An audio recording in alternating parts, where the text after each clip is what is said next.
3 objets qui sur Ikigai nous ont été vraiment utiles et nous sont toujours utiles. Et puis trois astuces que qu'on aime beaucoup. Avant de partir, et puis là on est courant septembre, donc c'est le grand départ pour un certain nombre d'entre vous. On se pose beaucoup la question de qu'est-ce qu'il faut que j'emmène, quelles sont les listes. Alors vous savez, moi j'adore les listes, et puis j'aime bien cette notion de partage sur qu'est-ce qu'on a emmené, qu'est-ce qui nous a servi, qu'est-ce qu'on a emmené qui nous a pas servi, qu'est-ce qu'on aurait voulu emmener, et puis parfois qu'est-ce qu'on aurait voulu emmener, et puis quand on discute avec d'autres, on s'aperçoit qu'ils l'ont emmené mais ils s'en sont pas servis. Dans cette vidéo, on va répondre à cette question et puis on va voir ensemble 3 objets qu'on est très content d'avoir et qu'on utilise beaucoup. Alors des objets simples, des choses qu'on peut acheter à pas cher et puis qu'on trouve très facilement avant le départ. On va voir également trois astuces. Alors 2 astuces pour ceux qui, avançant dans l'âge, on l'a vu, qu'on va dire qui se floutent. Et puis une autre astuce bien utile.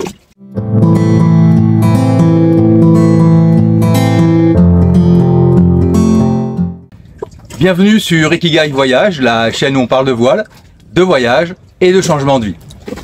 J'ai la chance de pouvoir rencontrer beaucoup d'abonnés sur les plans d'eau et c'est toujours avec un grand plaisir de passer du temps avec vous.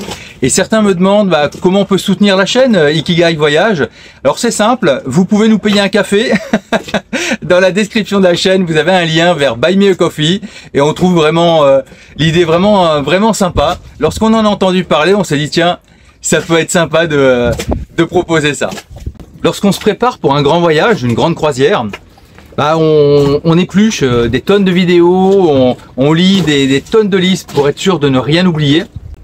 La difficulté, c'est que parfois les listes sont interminables. Les listes sont interminables et on peut pas tout emporter non plus.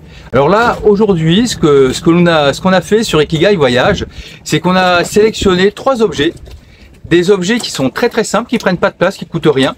Enfin rien ne coûte rien, mais en tout cas ils coûtent pas cher. Et ce sont des objets que nous utilisons très souvent. Et j'avais également envie de partager avec vous 3 astuces qui nous ont aussi facilité et qui nous facilitent la vie sur Ikigai.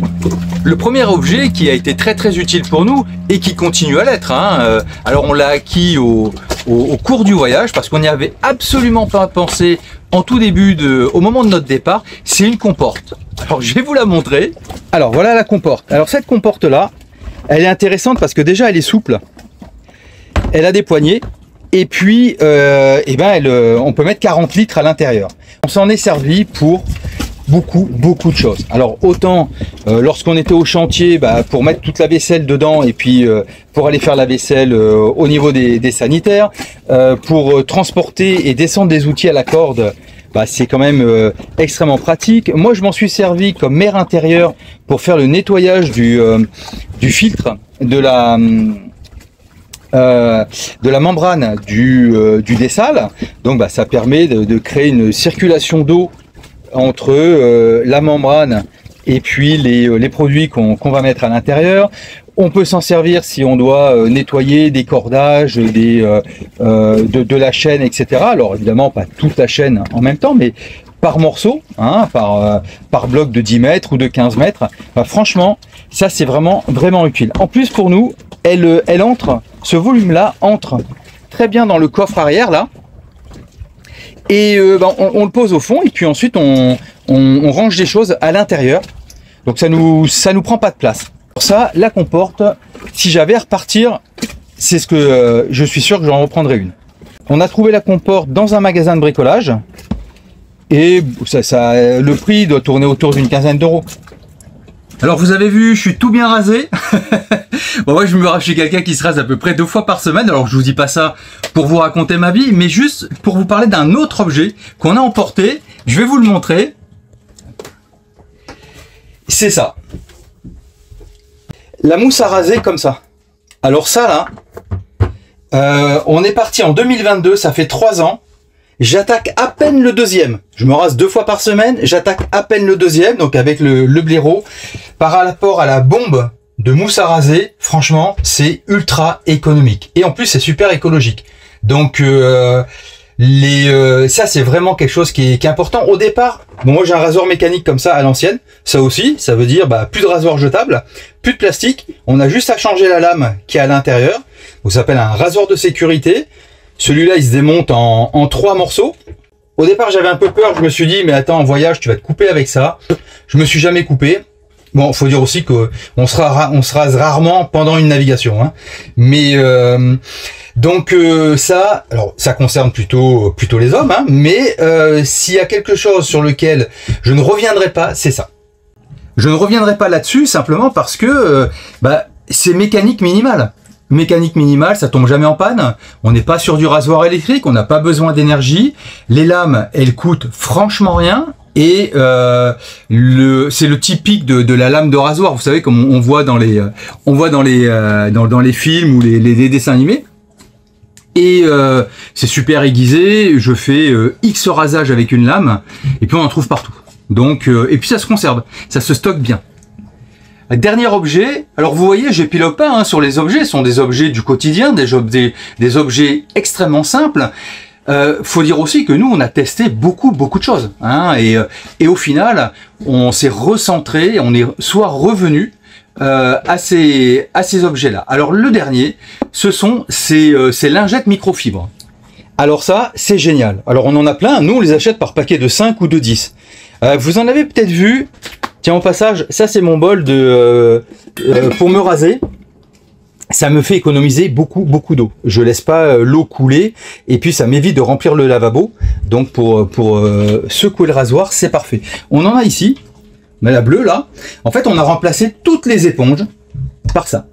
Ça moisit jamais, contrairement aux éponges. Ça se délite pas non plus. Et puis surtout, ça se lave. Donc on rachète pas régulièrement des éponges parce que les éponges, soit elles moisissent, soit elles se délitent, elles tombent en miettes. Donc ça, vous l'avez pour des années et des années. Ce qui décolle la saleté, c'est le frottement, et les microfibres ont un tissage très particulier, qu'elles viennent bien accrocher l'ensemble des saletés qu'on veut enlever. Donc partout où on avait des éponges pour nettoyer la salle de bain, etc., on a remplacé par de la microfibre. Autre élément, sous les Caraïbes, il fait très chaud, très humide. Hein. Nous, dans le bateau, il fait constamment entre 35 et 40. Hein. Et dès que vous ouvrez une bouteille d'eau, vous posez une bouteille d'eau sur la table, il y a une condensation de malade qui se fait sur la bouteille. Et on a toujours une microfibre sur la table et on pose toujours les bouteilles qui sortent du frigo dessus, parce que sinon, l'eau dégouline de partout. Alors la table est vide, mais parfois on a un téléphone de poser, on a une tablette. Et bon, c'est quand même... ça fait pas bon ménage. Je vais vous parler de 2 astuces. Avec le temps, on commence à voir la vision qui parfois se floute. Alors moi j'ai la chance, j'ai pas de lunettes, mais c'est vrai que parfois le soir, hein, ou quand je suis fatigué, j'ai du mal à lire les tout petits caractères. Et bon, j'ai pas de lunettes, mais parfois on a des lunettes et on les a pas sous la main lorsqu'on doit lire, et notamment quand on doit lire quelque chose sur une carte ou en navigation, ou alors les lunettes ont pris un coup de buée, ou alors pour lire les toutes petites choses, il y a un système qui est très simple quand vous n'avez pas les lunettes, c'est que vous prenez votre main et vous faites un tout petit trou comme ça au niveau de l'index, et vous regardez à travers le trou. Alors me demandez pas pourquoi. Ce que vous êtes en train de regarder va devenir extrêmement net. Je ne sais pas comment ça marche. Si vous avez une explication, dites-le moi. Mais en tout cas, ça c'est une astuce qui fonctionne bien quand on n'a pas les lunettes sous la main et qu'on veut quand même voir quelque chose d'écrit en petit. Ce système-là, ça marche toujours. Une autre astuce pour les copains qui veulent lire ce qui est écrit en tout petit sur les boîtes de conserve au niveau des ingrédients. Qui prennent des photos et qui vont zoomer dans les photos. Alors je dis les copains, mais moi aussi je l'ai fait. Hein. C'est d'utiliser une fonction du téléphone qui n'est pas forcément très connue. On connaît bien les caméras qu'on a nous sur nos téléphones, hein, la caméra arrière, la caméra avant du téléphone. Et ben il y a une caméra qui elle est en mode discret, et on va voir comment on va l'activer. On va activer une loupe en fait. Donc là je suis passé en mode vertical du téléphone, c'est pour ça que ça change sur le film. Je vais aller sur mon écran d'accueil. Voilà. Et vous allez rester appuyé sur l'écran d'accueil à un endroit vide et va apparaître cet écran-là. Et ici, vous avez écrit Widgets. Tout en bas, 1, 2, 3, le troisième, c'est écrit Widgets. On clique dessus et vous allez faire défiler. Et vous allez arriver à une loupe. Ici. Vous l'ouvrez, vous l'activez. Donc moi, vous voyez, elle est déjà activée. Et on va la retrouver sur notre écran d'accueil. On la retrouve donc sur la deuxième ligne horizontale. Là, c'est la loupe avec la partie verte. Et si je prends cette loupe et que je l'ouvre, alors je vais l'ouvrir ici. Vous voyez qu'en fait, regardez, j'ai quelque chose de très agrandi et de très net. Ça, c'est l'avantage de cette loupe. Alors, on peut jouer sur les distances, hein, et on a quelque chose d'extrêmement net. Et ça, lorsqu'on doit regarder une carte, lorsqu'on doit regarder des choses écrites toutes petites, c'est vraiment extraordinaire. Alors peut-être que vous connaissiez déjà cette fonction sur le téléphone. Moi, je l'ai appris il y a vraiment pas longtemps et je me suis dit, ça, il faut vraiment que je le partage parce que je pense que ça peut intéresser du monde. Ah, notre dernière astuce, elle concerne la déshydratation. En bateau, on se déshydrate assez vite. Hein. Alors, en plus, en zone tropicale, il fait très chaud. On n'a pas forcément tendance à boire. Et puis surtout, on transpire énormément. Et en navigation, c'est encore pire. Il y a une accélération de la déshydratation qui est quand même très importante. La difficulté, c'est de faire boire les équipiers, les enfants, le conjoint ou la conjointe. Et il y a un bon moyen de savoir si on est déshydraté ou pas. Alors je vais vous montrer ça. Donc pour savoir si on est déshydraté, c'est très simple. Vous prenez votre index et au niveau ici là de la jointure, vous pincez. Si ça revient tout plat facilement, vous n'êtes pas déshydraté. Par contre, si ça reste pincé longtemps, là vous manquez d'eau. Donc la seule solution, c'est de boire de l'eau.